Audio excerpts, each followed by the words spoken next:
Hello friends, आप देख रहे हैं परूथी ट्यूटोरियल और मैं हूं आपका दोस्त सागर परूथी। आज जो हम टॉपिक कवर करेंगे स्ट्रक्चर का वो है क्लैपेरॉन थ्योरम, जिसको हम थ्री मूवमेंट थ्योरम भी कहते हैं। इस थ्री मूवमेंट थ्योरम के अंदर हमारे पास हमें बीम को और फ्रेम को एनालाइज करना पड़ता है और उसका बेंडिंग मूवमेंट डायग्राम बनाना पड़ता है।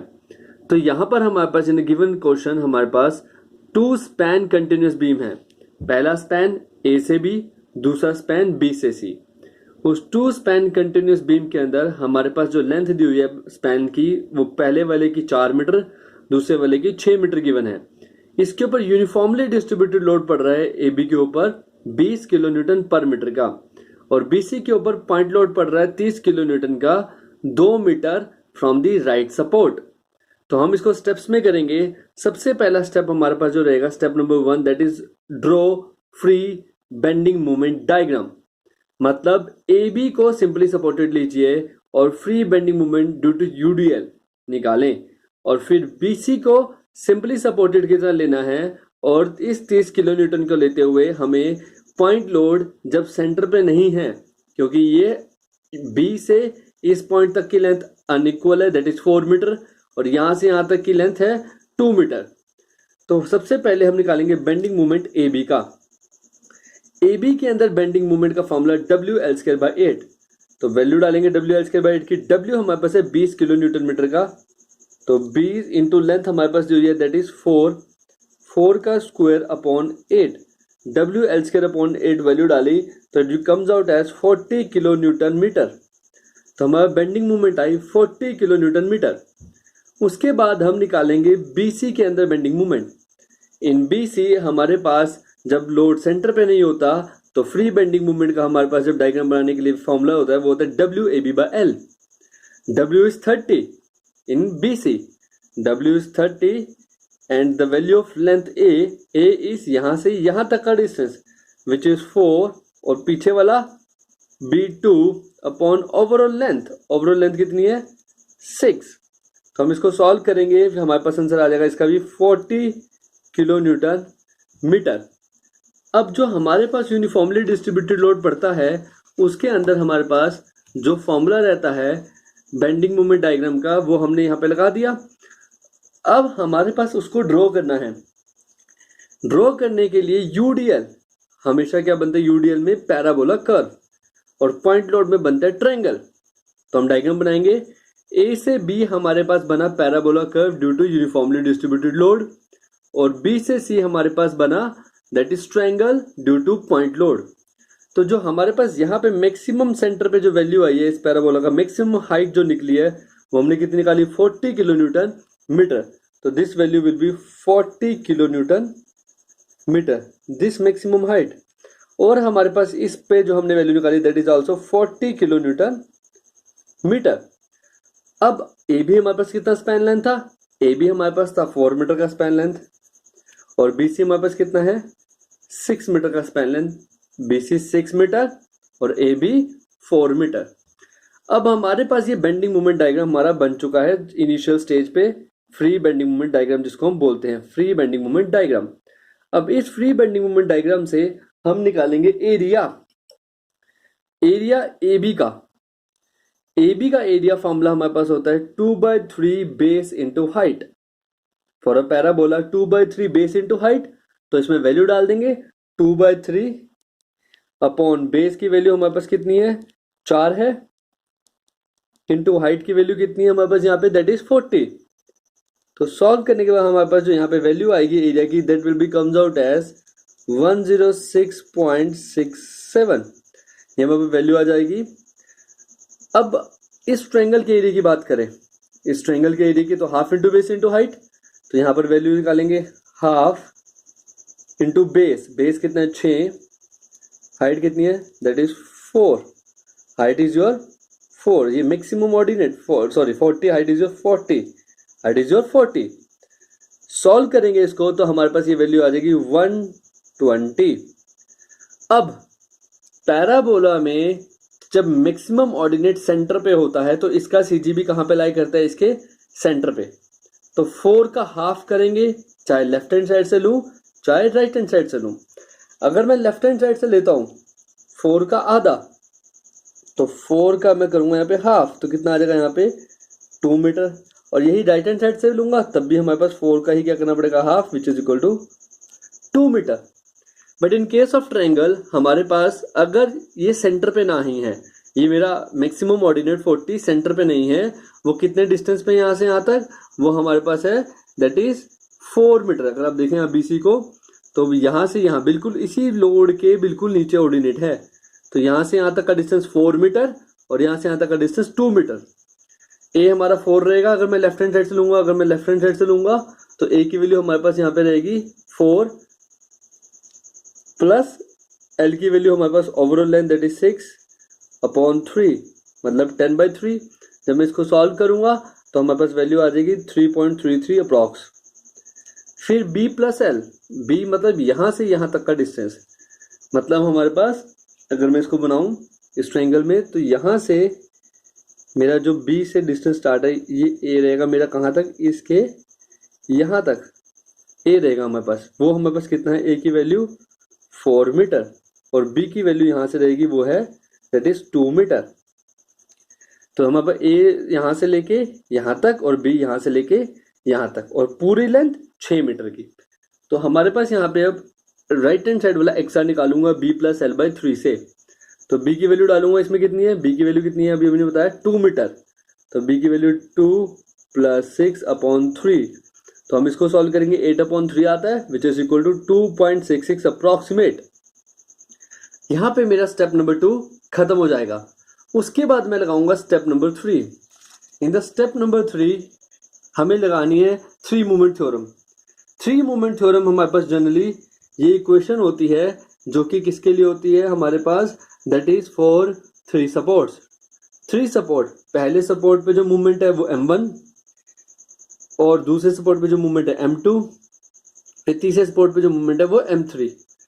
उसके लिए हमारे पास ये इक्वेशन हमें याद करनी है, कोरस्पोंडिंग लेंथ L1 L2 क्या है यहाँ पे। यहाँ पे L1 L2 किसकी बात होंगी समझेंगे। यहाँ पे अगर ये डायग्राम है हमारे पास, इस डायग्राम के अंदर this value is your L1 और this value is your L2। इसका एरिया जो यहाँ पे लेंगे वो है A1, this area is your A1 and this area becomes your A2। और यहाँ पे हमारे पास अगर मैं इसको लेंथ को डिवाइड करूँ तो ये L1, this become your L1 and this become your 6 metre L2। तो ये सारी वैल्यूज के लिए हमारे पास ये फॉर्मूला 3 मोमेंट थ्योरम का है। इसमें E और I भी है। E और I का मतलब क्या, कभी हमारे पास मॉडुलस जो फ्लेक्सिबिलिटी हमारे पास होती है वो हमारे पास दी होती है, लेकिन हमारे पास यहाँ पर नहीं मेंशन। जब नहीं मेंशन होता तो EI को हम क्या मानते हैं, कांस्टेंट मानते हैं। EI की वैल्यू को हम फिर कांस्टेंट मानते हैं। अब हमारे पास यहाँ पर करेंगे कि अगर EI नहीं दिया हो तो यहाँ सब में से EI की वैल्यू यूनिटी डाल दो, कांस्टेंट डाल दो और वो एलिमिनेट कर दो, क्योंकि वो 0 से मल्टीप्लाई होकर 0 हो जाएगा। तो हमारे पास इक्वेशन को हम दोबारा ऐसे लिख सकते हैं। अब हम इक्वेशन को लगाएंगे MA, ध्यान से समझेंगे MA। अब हमारे पास जो MA की वैल्यू है और जो MC की वैल्यू वो भी 0 है। हमारे पास MA की वैल्यू भी 0 है और MC की वैल्यू भी 0 है। ठीक है, कैसे, पहले ये समझेंगे कैसे। अब ये कैसे 0 हुई समझेंगे हमारे पास, कि हमारे पास MA की वैल्यू भी 0 आ जाए और MC की वैल्यू भी 0 आ गई, तो वो 0 कैसे हुई। इसको समझने के लिए हम क्या करेंगे, एक बार डायग्राम को देखेंगे। अब हमारे पास जो डायग्राम है यहाँ पर ये है सपोर्ट, सिंपली सपोर्ट, यहाँ पर भी क्या है सिंपली सपोर्ट। तो सिंपली सपोर्ट अगर आखिरी एंड पे हो तो बेंडिंग मोमेंट क्या होती है, 0 होती है। इस सिंपली सपोर्ट में 0 नहीं हो सकती, क्यों, क्योंकि अगर ध्यान से समझें, एक सिंपली सपोर्ट के पीछे सपोर्ट है और उसके पीछे सपोर्ट है, तो जब मैं इधर से देखूंगा एक सपोर्ट के पीछे एक और सपोर्ट है, तो ये सिंपली सपोर्ट क्या बन जाता है, that become your fix support. तो वो 0 उस पर मूवमेंट नहीं होती। लेकिन जब मैं यहां से यहां देखूंगा तो इसके पीछे कुछ भी नहीं है, तो ये सिंपली सपोर्ट ही रहेगा। यहां से यहां देखूंगा इसके पीछे भी कुछ नहीं है, तो ये भी सिंपली सपोर्ट रहेगा। बस यही वाला बीच वाला हमारा क्या बन जाएगा, बीच वाला हमारा बन जाएगा that is your fix support. अब उसके बाद यहाँ पे जब हम वैल्यू 0 डाल दी, सारी वैल्यूज पुट कर देंगे, हमारे पास m लेफ्ट हैंड साइड पे a को 0 पुट कर दिया है, 0 इंटू लेंथ पुट करेंगे, हमारे पास लेंथ कितनी दी हुई है L1 दैट इज 4 मीटर, तो L1 की वैल्यू डालेंगे यहाँ पे 4 मीटर प्लस यहाँ ब्रैकेट है हमारे पास प्लस 2 इंटू एम बी जो हमें निकालना है, 2 into M B L1 plus L2, L1 plus L2 दोनों लेंथ को ऐड करेंगे, 4 प्लस 6 प्लस MC की वैल्यू भी 0 इंटू L2, L2 की वैल्यू हमारे पास फिर से यहाँ पे डालेंगे, L2 की वैल्यू हम यहाँ पे जब डालेंगे तो कितनी है हमारे पास L2 की वैल्यू यहाँ पे हमारे पास that is 6 plus 6 into A1, A1 हमारे पास पहले वाले का एरिया, A1 हमारे पास पहले वाले का एरिया, पहले वाले का एरिया कहाँ से पुट करेंगे, पहले वाले का एरिया हमारे पास है यहाँ पे दैट इज 106.67 और दूसरे वाले का एरिया है 120। पहले वाले की लेंथ हमारे पास थी 4 मीटर, दूसरे वाले की लेंथ है 6 मीटर। वो हम डाल रहे हैं इसके अंदर फॉर्मूले के अंदर। फॉर्मूला एक बार दोबारा बताता हूँ कैसे बनाते हैं। फॉर्मूला 3 सपोर्ट से बनता है, पहले वाले की मूवमेंट इंटू उसकी लेंथ, दूसरे वाले की मूवमेंट और साथ में दिस एंड प्लस दिस, दोनों लेंथ से कनेक्टेड है और डबल है, 2 लेंथ है इसलिए 2 से मल्टीप्लाई, क्योंकि मूवमेंट उसकी इधर भी शेयर हो रही है इधर भी शेयर हो रही है। फिर तीसरे वाले की मूवमेंट और तीसरे वाले की कॉरस्पॉन्डिंग लेंथ L2। अब इधर और इधर हमारे पास लेफ्ट हैंड साइड से CG और इसका राइट हैंड साइड से CG, वो हमारा x1 एंड x2 है। मतलब जो यहाँ पे पुट करेंगे, पहले एरिया पुट करते हैं। एरिया की वैल्यू हमारे पास A1 की कितनी है, यहाँ पे A1 की वैल्यू जो ये है 106.67 हमारे पास एरिया है इंटू CG x1। इस डायग्राम में लेफ्ट हैंड साइड से जो CG होगा पूरे ABC में, लेफ्ट हैंड साइड से सबसे जो CG होगा मतलब AB का CG, मतलब AB का CG। तो AB के अंदर अगर हम देखें तो AB के अंदर लेफ्ट हैंड साइड से जो CG है वो 2 मीटर है और इस डायग्राम में BC के अंदर राइट हैंड साइड से जो CG है वो 2.66 है। तो यही है मेरा किसकी तरह काम करेगा, this will act as your x1 and this will your act as your x2। हम ये पुट करेंगे। अब यहाँ पे हम वैल्यू डालेंगे x1 x2 की। x1 की वैल्यू हमने यहाँ पे पुट कर दी दैट इज 2 अपॉन L1 की value that is 4 plus this one 6 into A2 की वैल्यू 120 इंटू 2.66 अपॉन L2 की value that is 6 equal to 0। अब इन सारी इक्वेशन को सॉल्व करेंगे, यहाँ से मैं MB निकाल लूंगा। सॉल्व करने के बाद यहाँ से मेरे पास MB की जो वैल्यू आ रही है वो आ रही है -32 किलो न्यूटन मीटर। तो हमारे पास यहाँ से MB की वैल्यू आएगी -32 किलो न्यूटन मीटर। ये हमारे पास मोमेंट निकल गई। अब इस मोमेंट को निकलने के बाद नेक्स्ट स्टेप हमारा रहेगा बेंडिंग मोमेंट डायग्राम को बनाना। बेंडिंग मोमेंट डायग्राम के लिए सबसे पहले तो सिंपल हमें क्या बनानी है, एक सेम हमारे तरीके से जो क्वेश्चन में बीम गिवन थी वो बीम बनाई, उसके कोरस्पॉन्डिंग नीचे एक सिंपल लाइन खींची। अब हम इसमें already free bending moment diagram बना चुके थे, यहाँ पे 40 और यहाँ पे 40। ये हमने कहाँ पे बनाया था, ये हमने बनाया था स्टेप नंबर 1 में। एक बार मैं दोबारा दिखाता हूँ, स्टेप नंबर 1 में ये हम ऑलरेडी ये बना चुके हैं।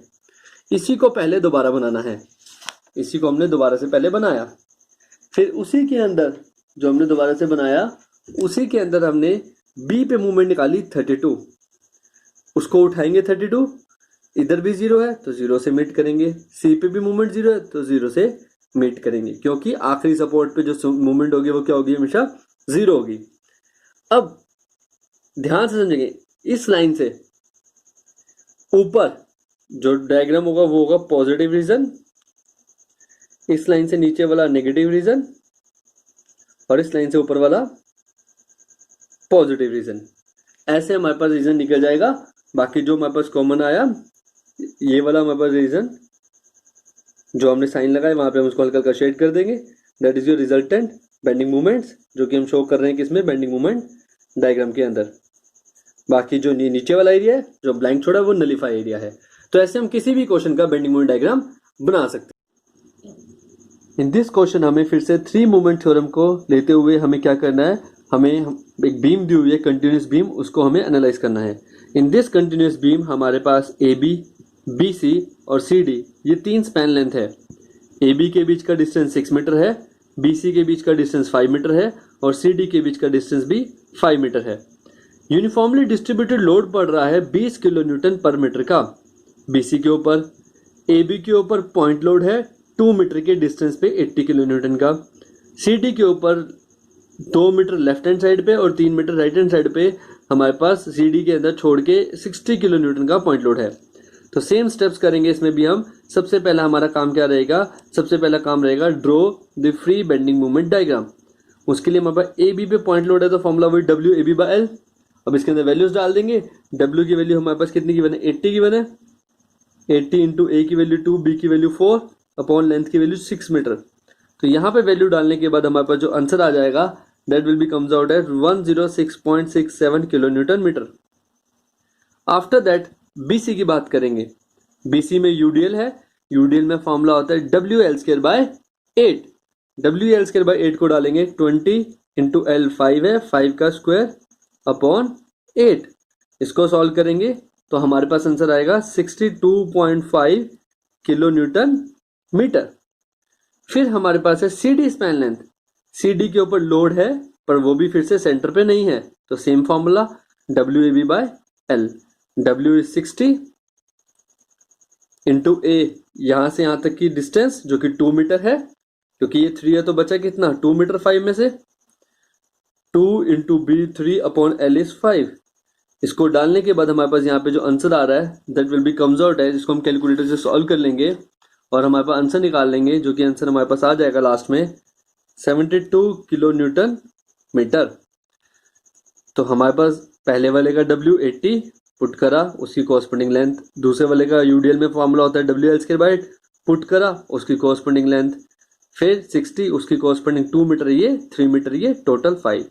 2 मतलब दोबारा कंफ्यूज नहीं होना, यहाँ से यहाँ तक का जो डिस्टेंस है उसे हम ए मान लेते हैं और पीछे वाले को बी। तो ये 2 मीटर है, क्योंकि यहाँ से यहाँ 3 है तो आगे से कितना होगा 2 मीटर ही होगा। अब इन पॉइंट लोड ट्रायंगल बनता है, इन यूडीएल पैराबोला बनता है, again in point load triangle बनता है इन बेंडिंग मोमेंट डायग्राम। तो यहाँ पे हम वैल्यू लिखेंगे। इसकी मैक्सिमम वैल्यू हमारे पास निकाल चुके हैं 106.67, क्योंकि हमने ये निकाली है। इसकी वैल्यू 62.5 मैक्सिमम, 62.5 सेंटर पे, और हमारे पास यहाँ पे जो मैक्सिमम वैल्यू निकाली है that will be comes out as 72, ये हमने निकाली। ये सारी वैल्यूज निकालने के बाद हमारे पास ये बना हमारे पास सबसे पहले कौन सा diagram, free bending moment diagram. Free bending moment, तो हमारे पास ये बन चुका है फ्री बेंडिंग मोमेंट डायग्राम। अब फ्री बेंडिंग मोमेंट डायग्राम में हमारे पास कॉरस्पॉन्डिंग उसकी लेंथ दी हुई है 6, 5 एंड 5, वो यहाँ पे मेंशन कर देंगे, that is 6 metre, 5 metre, 5 metre. इसको मेंशन करने के बाद हमारे पास यहाँ पे लेंथ को अब हम क्या करेंगे, अब हम यहाँ पे इसका कॉरस्पॉन्डिंग एरिया निकालेंगे। अब हमारे पास यहाँ पे एरिया ऑफ दिस ट्रायंगल, हमारे पास ये ट्रायंगल है, इसके एरिया की बात करें तो एरिया ऑफ दिस ट्रायंगल, तो हमारे पास यहाँ पे जो एरिया का फॉर्मूला है वो half into base into height. इस ट्रायंगल के लिए हम वैल्यू डालेंगे half into base 6 and height is 106.67। अब हमारे पास इसको सॉल्व करते तो हमारे पास जो आंसर आता है that will be comes out as 320.01। इसकी बात करें पैराबोला की, एरिया का फॉर्मूला 2/3 बेस इंटू हाइट, तो यहाँ पे वैल्यू लगाएंगे 2/3 base is 5 and height is 62.5। इसको सॉल्व करेंगे तो हमारे पास यहाँ पे आंसर निकल जाएगा, that will be comes out as 208.33। फिर हमारे पास है area half into base into height. इस ट्रायंगल के लिए half into base is 5 and height is 72, base is 5 and height is 72। इसको सॉल्व करेंगे तो हमारे पास आ जाएगा 180। अब इनका कॉरस्पॉन्डिंग सीजी, अभी हमने पीछे भी किया था a प्लस एल बाई 3, ए यहां से यहां तक का डिस्टेंस, तो कि हमारे पास कितना दिया हुआ है दैट इज 2 मीटर और इधर वाला 4 मीटर। a की वैल्यू हमारे पास 2 है, l की वैल्यू हमारे पास यहाँ पे a इज, अगर मैं यहाँ से ओरिजिनल नीचे लूँ तो यहाँ से यहाँ तक का मेरा जो डिस्टेंस है वो कितना है 2 मीटर, लोड के बिल्कुल कॉरस्पॉन्डिंग डिस्टेंस। अब वही हमने यहाँ पे पुट करना है और L की वैल्यू हमारे पास यहाँ पे 6/3, जिसको हम सॉल्व करेंगे तो हमारे पास आ जाएगा 2.67 मीटर। फिर B plus L by 3, B की वैल्यू अगर ये 2 ली तो इधर से कितना है 4 plus 6/3 which is equal to 3.33 metre. Parabola centre पे हमारे पास वैल्यू है तो सेंटर पे रहेगा 5/2, CG सेंटर पे रहेगा 5/2 2.5 मीटर। चाहे वो मैं लेफ्ट से लूं चाहे मैं वो राइट से लूं तो हमारे पास दोनों के केस में हमारे पास 2.5 मीटर आएगा। अगेन हियर हमारे पास यहाँ पे जो वैल्यू है वो 3 मीटर दिया हुआ है क्वेश्चन के अंदर, यहाँ से 3 मीटर के डिस्टेंस पे हमारे पास दिया हुआ है 3 मीटर के। तो अगर ये 3 है तो हमारे पास A की वैल्यू इधर से 2 हो जाएगी, तो 2 plus length is 5/3 which is equal to 2.33। और हमारे पास फिर राइट हैंड साइड पे रहेगा B plus L by 3। B की वैल्यू हमारे पास ऑलरेडी मेरे को पता है 3 है। B इज यहां से कितना डिस्टेंस है, यहां से 3 है तो 3 डालेंगे। B is 3 plus L is 5/3 which is equal to 2.67 metre. अब स्टेप नंबर 2 मेरा यहाँ पे खत्म हो जाता है। उसके बाद स्टेप नंबर 3। स्टेप नंबर 3 में हमें मोमेंट थ्योरम लगानी होती है। मोमेंट थ्योरम खाली 3 सपोर्ट की 1 टाइम लगती है। पहले मैं ABC के लिए करूंगा, फिर मैं BCD के लिए करूंगा। तो पहले मैं ABC के लिए करूंगा, खाली ABC के लिए मूवमेंट लगाऊंगा तो पहली सपोर्ट पे A के लिए मूवमेंट MA इंटू L1। यहाँ पे EI नहीं लिखा हुआ क्योंकि वो हमारे यहाँ पे क्या है कांस्टेंट है। यहाँ पे हमारे पास किसी भी डिवाइड में EI नहीं है बिकॉज हमारे पास यहाँ पे क्या है EI गिवन नहीं होता तो मुझे क्या लगता है EI इज कांस्टेंट। जब मेरा EI यहाँ पे कांस्टेंट आ गया उसके बाद MA इंटू L1 सेकेंड वाले के साथ डबल मल्टीप्लाई, उसकी left length right length plus third support उसकी राइट लेंथ, 2 बार लेंथ के कॉरस्पॉन्डिंग CG। तो हमारे पास यहाँ पे MA की वैल्यू 0, MB की वैल्यू L1 L2। तो एक बार बताते हैं आपको, अगर मैं इस डायग्राम को देखें, मैं सिर्फ इतना पोर्शन ले रहा हूं तो ये L1 ये L2 और इसका एरिया, इसका कॉरस्पॉन्डिंग एरिया A1 और इसी के लिए जो कॉरस्पॉन्डिंग एरिया होगा इसका वो A2।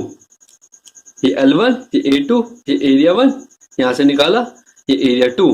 और जब मैं BCD के लूंगा तो A1 ये बन जाएगा, A2 ये बन जाएगा। बहुत आसान है। तो हमारे पास यहाँ पे वैल्यूज डालेंगे, MB इंटू लेफ्ट वाली लेंथ प्लस राइट वाली लेंथ MC। MA फिर से 0 हो गया क्योंकि वो सपोर्ट कहाँ पे है हमारा मूवमेंट A पे। A की बात कर रहे हैं तो अगर A की बात करूं तो A फिर से 0 हो गया। मैंने बताया था A और D की मूवमेंट इस बार 0 होगी क्योंकि वो दोनों सिंपली सपोर्ट है। सिंपली सपोर्ट पे बेंडिंग मूवमेंट 0 होती है। B और C के केस में वो सपोर्ट सिंपली सपोर्ट से फिक्स बन जाएंगे क्योंकि उनके पीछे एक और सपोर्ट है। तो फिक्स बनने की वजह से उसके अंदर मूवमेंट 0 नहीं होगी। तो हमें हमारे पास यहाँ पे पहले इसको यूज पुट करना है, इस डेटा को। इसका left x1, this is your x1 for the first and this is your right one जो यहाँ पे है वो है हमारा x2। तो हम यहाँ पुट करेंगे इन x1 दिस वन और x2 की वैल्यू यहाँ पर। सारी डिटेल्स डालने के बाद आपके पास पहली इक्वेशन निकलेगी in terms of MB and NC। फिर हम BCD को करेंगे। BCD को करने के बाद हमारे पास जब BCD के अंदर वैल्यू डालेंगे तो हमारा BCD में B पहले वाले के साथ सिंगल मूवमेंट, दूसरे वाले के साथ दोनों लेंथ लेफ्ट राइट वाली, तीसरे वाले के साथ फिर से खाली एक लेंथ आएगी और फिर कॉरस्पॉन्डिंग वैल्यूज। मतलब अब मेरा ये बन जाएगा A1, this value become A1, this value become A2। तो अब हमारा ये वाला x1 बन जाएगा दैट इज 2.5 मीटर क्योंकि ये A1 वाला एरिया हो गया और ये A2 वाला। BCD में BC अब A1 की रेक्ट करेगा और इसका लेफ्ट वाला x1 that is 2.5। This 2.5 is your x1 and इसका राइट वाला CD का राइट वाला इज x2 2.67। इसको फिर हम यहाँ पुट कर देंगे। पुट करने के बाद इसकी जगह पे और इसकी जगह पे हमारे पास यहाँ पे वैल्यू डाल दी x1 x2 की। सॉल्व करेंगे तो हमारे पास सेकेंड इक्वेशन आ जाएगी B और C की टर्म्स में। अब 2 इक्वेशन है, 2 अननोन है। कैलकुलेटर से या फिर 10th क्लास में हम एलिमिनेशन मेथड सीखते थे, हम उससे इसको सॉल्व करेंगे और MB और MC की वैल्यू निकल जाएगी। तो MB की वैल्यू सॉल्व करने के बाद जो आएगी that will become -56.82 kilo newton metre. और हमारे पास जो MC की वैल्यू आएगी that will be comes out as -45.88 kilo newton metre. तो हमारे पास यहाँ पे दोनों वैल्यू निकल गई, हमारे पास MB की वैल्यू भी निकल गई और हमारे पास MC की वैल्यू भी निकल गई। अब हमारा ये स्टेप यहाँ पे खत्म हो जाता है। उसके बाद स्टेप आता है हमारा that is bending moment diagram. पहले हम बीम बनाएंगे जो कि गिवन थी, फिर हम इसके ऊपर बेंडिंग मोमेंट डायग्राम बनाने से पहले हम पहले इस वाले डायग्राम को जो हमने बनाया था स्टेप नंबर 1 में उसको दोबारा बनाएंगे। अब उसको दोबारा बनाएंगे, उसको बनाने के बाद हमारे पास यहाँ पे क्या हो जाएगा, हमने उसको दोबारा से बना लिया। ये वाली वैल्यू पहले बनाई, ये भी पहले बनाया, ये भी पहले। बी और सी पे आंसर निकाला था, कितना कितना निकाला था। बी पे वैल्यू एक बार दिखाता हूँ, -56.82 निकाली थी और सी पे -45.88 निकाली है। तो हम यहाँ पे बी पे उठाएंगे 56 पॉइंट, इससे 62 से नीचे और 45.88 56 से भी नीचे। अब ए पे 0 था, मीट किया, फिर सी पे मिलाया और फिर डी पे फिर से 0 है, मीट कर दिया। इस लाइन से फिर से वही तरीका कि इस लाइन से जो ऊपर होगा that will be a positive zone, इस लाइन से नीचे वाला नेगेटिव जोन, इस लाइन से ऊपर वाला पॉजिटिव जोन, इस लाइन से नीचे वाला नेगेटिव जोन, इस लाइन से ऊपर वाला पॉजिटिव बेंडिंग मोमेंट।